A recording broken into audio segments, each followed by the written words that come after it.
Good morning, my wild and beautiful friends. I'm so glad you're here. It seems like spring has arrived here in Utah, and I have got summer foods on my brain. Corn dogs, to be exact. And I have got the easiest recipe. I thought I'd make this quick little video to show you how to make them. They're delicious. Keep on watching to see how we do it.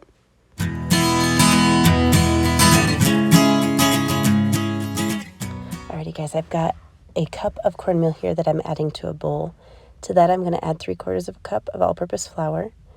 And then to that, I'm going to sprinkle in 3 tablespoons of sugar. Then we're going to add 2 teaspoons of baking powder. And about 1/4 of a teaspoon of salt and 1/4 of a teaspoon of pepper as well. And now to bind everything together, I'm going to make a quick flax egg. I've got an egg replacer, which is pretty much really finely ground flaxseed. I'm going to add a tablespoon to a bowl here, and then to that, I'm going to add a cup of soy milk. Typically, when making flax egg, you do a tablespoon of the dry ingredients and 3 tablespoons of water. But I want to make it really extra creamy, and I feel like soy milk bakes and cooks really well. It has a nice fat content, so then I'm going to mix it up with a fork real quick just to kind of get it started. It's a little chunky. I probably should have added the milk first and then the flax egg, but you know what? We're looking good. We're just going to mix it up a little bit and let it set for a second while I use that same fork to mix together our cornmeal and flour mixture just to make sure everything's going to get nice and evenly distributed in our batter. Looking good. Now I'm going to add our wet mixture to our dry mixture, and we're going to stir it up with a fork. Oh, just kidding. First, I forgot I added a bit of cornstarch here. I added 2 teaspoons of cornstarch just to lighten up our batter a little bit.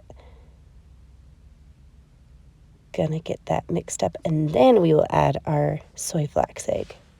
So I am purposely making our batter before I mess with our hot dogs or oil or anything, because I want this to be able to sit and kind of thicken up and all those flavors meld together before we dunk our hot dogs. So I'm purposely doing this before I do anything else.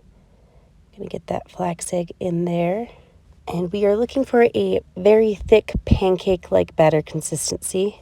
This comes together really quick. I'm just gonna barely mix it up, and we're going to transfer it to our dunking cup. And we're gonna leave it on the counter while we get our oil going. I'm using canola oil today, and our hot dogs skewered. So this is looking really good. I've got I believe this is a 16-ounce. It's like a pint glass. And this batter actually fits perfectly in that pint glass, so it worked out well. I'm just gonna fill her up. This will be a way easier way to dip our corn dogs. We're gonna let this sit once it's full while we heat up our oil and get our hot dogs ready. Okay, batter, check. Now we need some skewers. Check. These I just got at the grocery store. I have them just kind of in my drawer for kebabs and stuff during the summertime. I never use a whole package at a time, really, so I had these on hand.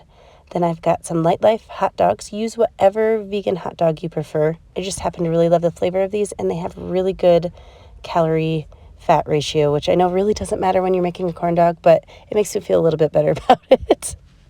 They're on the lower calorie, lower fat side compared to a lot of other vegan hot dogs, and if I like them better, then why not, right?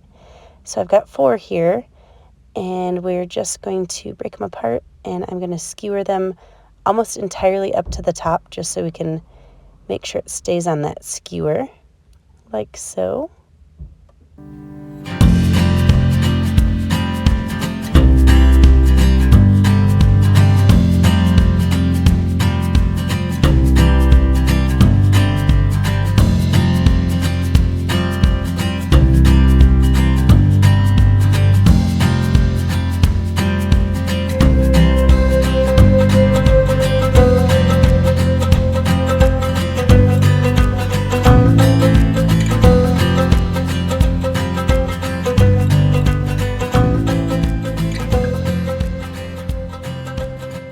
Okay, we are skewered. Now before they take their corn dog bath, I'm just going to sprinkle a bit of all-purpose flour along our hot dogs here.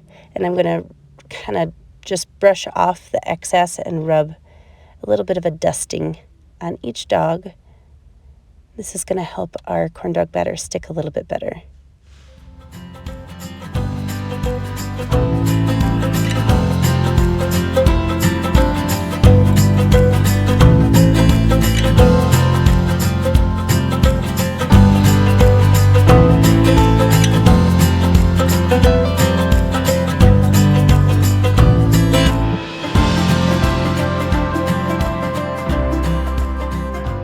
Now we are ready to dunk and fry. So make sure your fryer oil is hot enough, probably about 350 degrees. I've got some canola oil in a pan on about medium heat. So you want to dunk and immediately go to the oil. So we've dunked. There's our corn dog there. A deep fryer would definitely work a little bit better, but if you don't have one, this method works great. I'm just kind of pushing the oil with my tongs here over the top so we can get a even corn dog shape. And I'm doing about 3 minutes on each side until they're nice and golden brown. They're a little bit tricky to flip sometimes, so hopefully I can, there we go. I'm using the skewer there. Look how golden and delicious that is. Oh, I'm so excited. And they kind of round themselves out once you flip them because they puff up from that vegan egg replacement and the cornstarch. This looks so good. So I'm going to just do all of these one at a time just to make sure they have plenty of room in that oil. And then I'll put them on a paper towel to drain any of the excess oil. These are the three, maybe. I'm trying to find a good angle. These are the three that look the most beautiful out of those four. And then now is where you can eat them however you'd like. You can have them plain. I really love a little ketchup mustard combination, so I'm going to get that going in our ramekin here. Do a little swirl for you. Oop, I haven't used our mustard in a while. There's little crusties. Get those out of there. So I definitely love more ketchup than mustard, but you do you. You can also just pour them right all over the top and swirl it, get as messy and delicious as you'd like. This is such a fun, nostalgic summer food for me. I haven't had them in ages, so I'm super stoked to try these out. I think it'd be really fun to do a barbecue and have these with some Beyond Burgers and some salads. Make them with the kids. They're nice and crispy on the outside, fluffy on the inside. That vegan hot dog is super delicious in there. It's nice and savory against the sweet, crispy fluffiness of that corn dog batter. Ooh, I hope you guys give these a try, and I hope you love them as much as I do. Thank you so much for watching. I hope that you're all staying safe and healthy, and I can't wait to talk to you soon. Cheers.